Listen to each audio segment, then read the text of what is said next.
mahasiswa. Pada kesempatan kali ini kita akan membahas materi tentang memahami prinsip kerja sistem rem mekanik sepeda motor.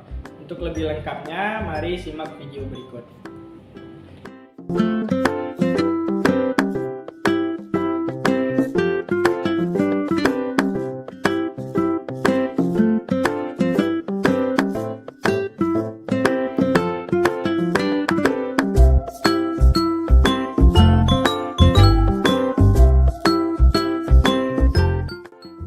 Rem merupakan komponen yang sangat penting dan wajib ada pada sepeda motor, sehingga rem ini harus selalu diperiksa ketika akan mengendarai sepeda motor.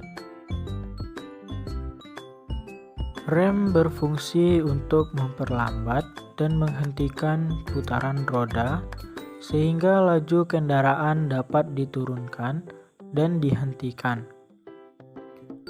Setiap sepeda motor umumnya dilengkapi dengan rem depan dan rem belakang.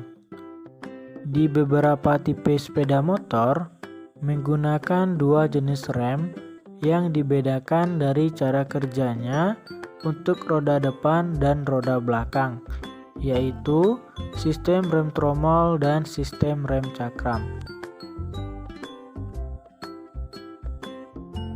Jenis rem sepeda motor jika dilihat dari mekanisme penggeraknya terbagi menjadi tiga.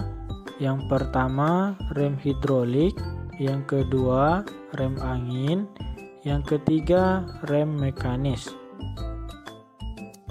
Rem mekanis adalah mekanisme penggerak rem yang menggunakan kawat kabel secara mekanik.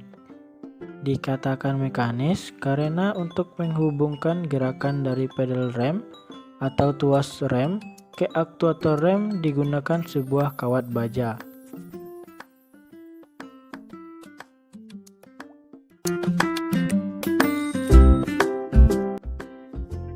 Kalau kita buka bagian tengah vel, kita akan menjumpai komponen yang sangat sederhana. Itu terdiri dari dua sepatu rem dan tuas untuk menggerakkannya.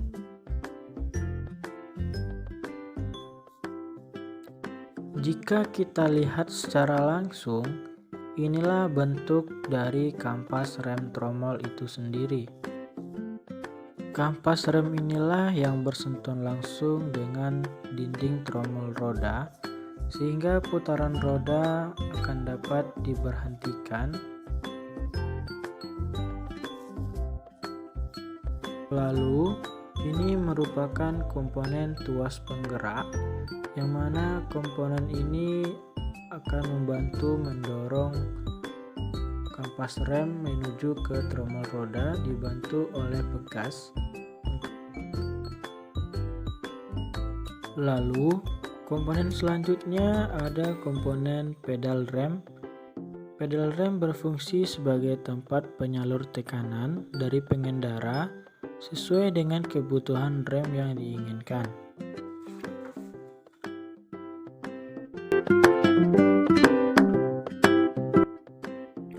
Rem tromol bekerja dengan cara gesekan antara dua komponen. Komponen yang bergerak disebut dengan tromol, komponen yang diam disebut dengan sepatu rem. Tidak seperti rem cakram yang menggunakan gesekan dengan cara dijepit. Gesekan pada rem tromol mendorong ke arah keluar. Dengan konstruksi seperti ini, rem tromol lebih tertutup rapat sehingga aman dari gangguan luar seperti air atau kerikil. Selain itu, lebar kampas pada sepatu rem juga lebih lebar kampas rem cakram. Itu membuat bidang gesek pada rem tromol lebih besar, hasilnya gaya pengeraman pasti lebih kuat. Dengan kata lain, rem tromol lebih bisa diandalkan jika kendaraan membawa beban berat. Kelebihan yang lain, rem tromol juga jauh lebih hemat. Dengan bidang gesek yang lebih besar, itu membuat tekanan di setiap area kampas jadi lebih kecil, membuat laju pengikisan kampas jadi lebih lambat, sehingga kampas rem tromol lebih awet.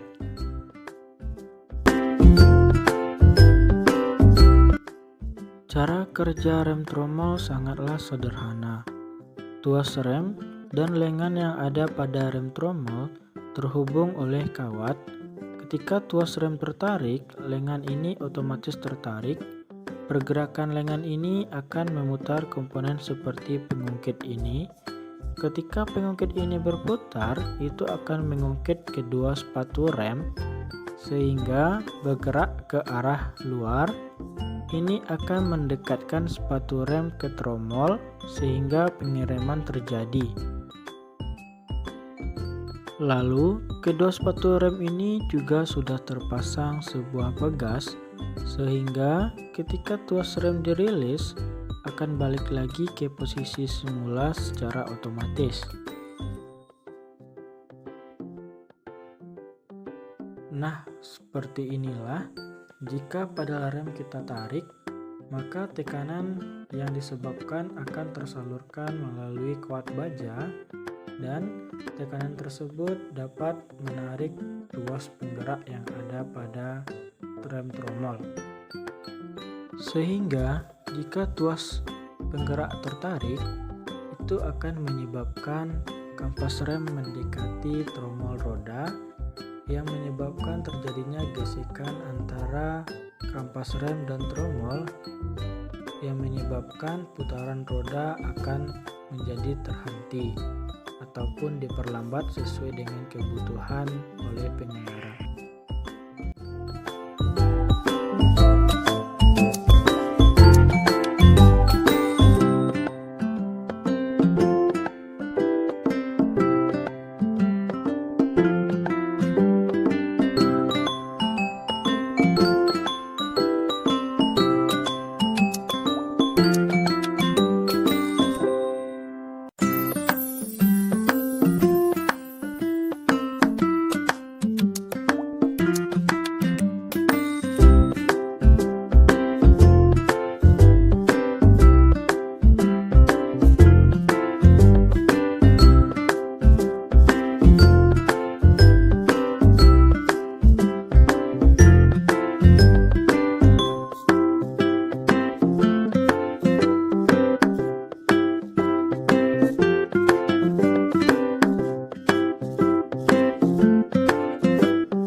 Jika rem sepeda motor rusak, maka yang akan terjadi sepeda motor tidak dapat menghentikan kendaraannya.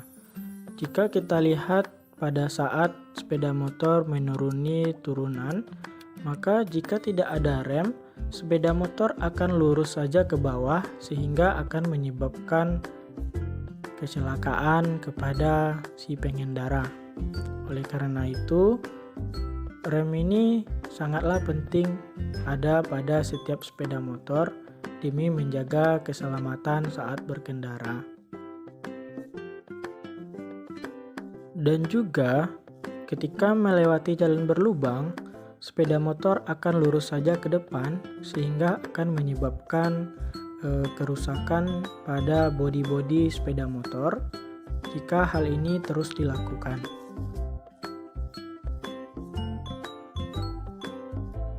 Yang lebih fatalnya, ketika saat berkendara ada mobil di depan yang tiba-tiba mengerem, maka jika tidak ada rem sepeda motor akan lurus menabrak mobil tersebut sehingga akan menyebabkan kecelakaan kepada si pengendara.